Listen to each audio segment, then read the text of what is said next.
Question first, lines of जहान ओकर इन। तो लाइन्स ऑफ जहान कहाँ ओकर होता है?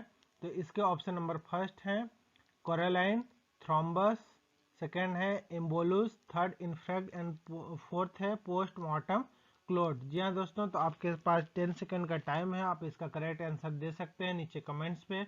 और फ्रेंड्स, मेरे चैनल पे अगर पसंद आता है तो वीडियो पसंद आता है तो चैनल को कर लीजिए सब्सक्राइब और बेल बटन दबाकर लाइक भी एक वीडियो को जरूर करें।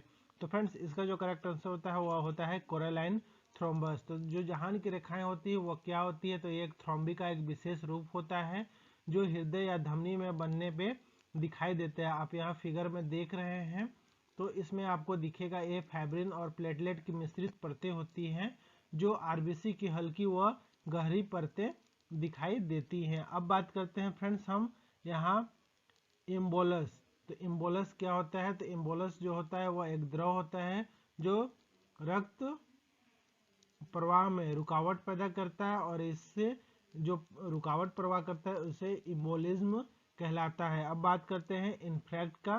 तो इन्फेक्ट का मतलब होता है जो रक्त आपूर्ति की कमी के कारण ऊतक की जो मृत्यु होती है उसे इन्फेक्ट कहते हैं। यह आर्टरी ब्लॉकेज या फिर उसके रप्चर होने से या फिर जो वेस्कू कंट्रेशन के कारण हो सकता है। जो ब्लड वेसल्स होते हैं उसकी जो आंतरिक जो कंसंट्रेशन होता है वह कम हो जाने के कारण या उसमें दबाव होने के कारण यह होता है। नेक्स्ट है पोस्टमार्टम क्लॉट। तो जो मृत्यु के बाद हृदय प्रणाली के भीतर जो रक्त के घटकों के द्वारा एक द्रव्य बनता है उसका एक क्लॉट होता है। तो इसका जो करेक्ट आंसर होता है वो होता है coralline thrombus. Next question number second, basement membrane consist of. तो बेसमेंट मेम्ब्रेन्स क्या होता है? तो इसके ऑप्शन इस प्रकार है। तो बेसमेंट जो मेम्ब्रेन होता है किससे किससे मिलकर बना होता है? तो इसमें type 1 collagen, type 2 collagen, type 3 collagen, type 4 collagen. तो इसमें 4 ऑप्शन दिए हुए हैं फ्रेंड्स। और फ्रेंड्स, अगर आपको इसके पीडीएफ चाहिए तो नीचे देख सकते हैं मेरे साइट का लिंक दिया हुआ है, डिस्क्रिप्शन में भी मैं लिंक दे दूंगा। तो इसका जो करेक्ट आंसर है वो आंसर नंबर 4 है टाइप 4 कोलेजन। जी हाँ दोस्तों, आप यहाँ फोटो में देख रहे हैं, यहाँ जो आप देखेंगे ये है बेसमेंट मेम्ब्रेन। तो जो बेसमेंट मेम्ब्रेन होता है वो टाइप 4 कोलेजन और साथ में इसके साथ में जो बेसमेंट मेम्ब्रेन होता है एक रेशेदार मैट्रिक्स होता है जो मुख्य रूप से ग्लाइकोप्रोटीन से बना होता है। और इसके साथ साथ कोलेजन जो 4 होता है वह लेमिनिन से बना होता है। और फ्रेंड्स, ये जो एपिथेलियल कोशिकाओं के द्वारा स्त्रावित या सिक्रेटेड होता है।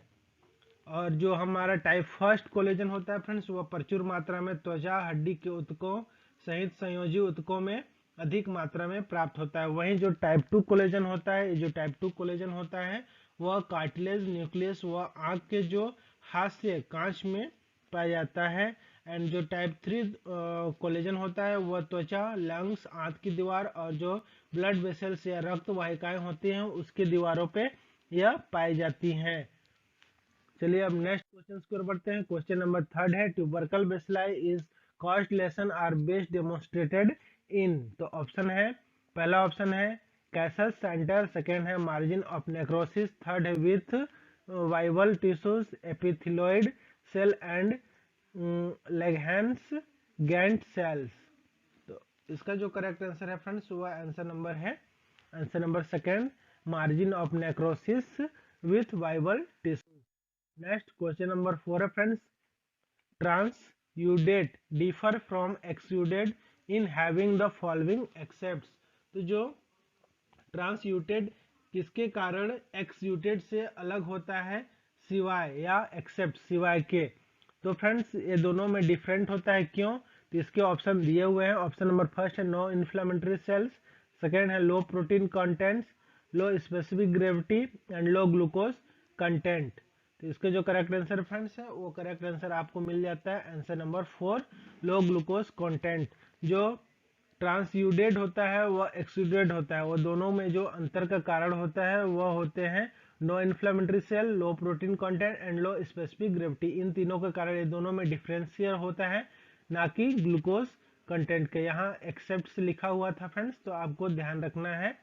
तो फ्रेंड्स, सबसे पहले हम जान लेते हैं कि ट्रांसयूटेड क्या होता है। जो ट्रांसयूटेड होता है वह प्रणालीगत जो फ्लूइड बिल्डेड होते हैं, ट्रांसल्यूटेड होते हैं, सिस्टमेटिक कंडीशन में होते हैं, और जो ब्लड के प्रेशर्स को, जो ब्लड वेसल्स में प्रेशर होती है उसको चेंज कर देते हैं। अर्थात एक तरीके से हम कह सकते हैं जो ट्रांसल्यूटेड होता है प्रणालीगत या सिस्टमेटिक स्थिति में निर्मित होती है, जो रक्त वाहिकाओं में दबाव को बदल देती है। वहीं अगर हम एक्सियूटेड की बात करें तो जो एक्सियूटेड जो होता है, तो इसकी अगर बात करते हैं फ्रेंड्स, तो इसका जो निर्माण होता है वो आप यहाँ देख सकते हैं, इन्फ्लामेशन या फिर ब्लड जो वेसल्स के रप्चर या फिर उसके टूटने फूटने या इन्फ्लामेशन के कारण जो उत्पन्न होता है, तो उस क्षति होने के कारण इसका निर्माण होता है, उसे एक्सक्यूटेड कहते हैं।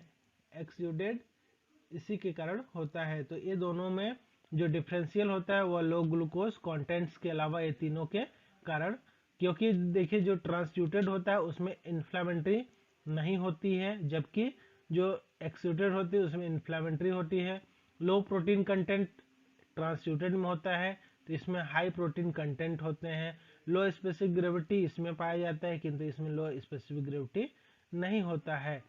चलिए अब नेक्स्ट क्वेश्चन की ओर बढ़ते हैं friends. Question number 5, granuloma is formed by, तो ग्रेनुलोमा किसके द्वारा बना होता है?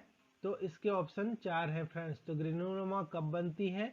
तो फ्रेंड्स जो ग्रेनुलोमा का ऑप्शन है, neutrophils, cytotoxic cell, helper T cell and NK cell. तो फ्रेंड्स इसका जो करेक्ट आंसर है वो आपको नीचे कमेंट्स बताना है। अगर आपको इसका पीडीएफ चाहिए तो मेरे वेबसाइट पे विजिट कर सकते हैं sarkariresultfast.com पे।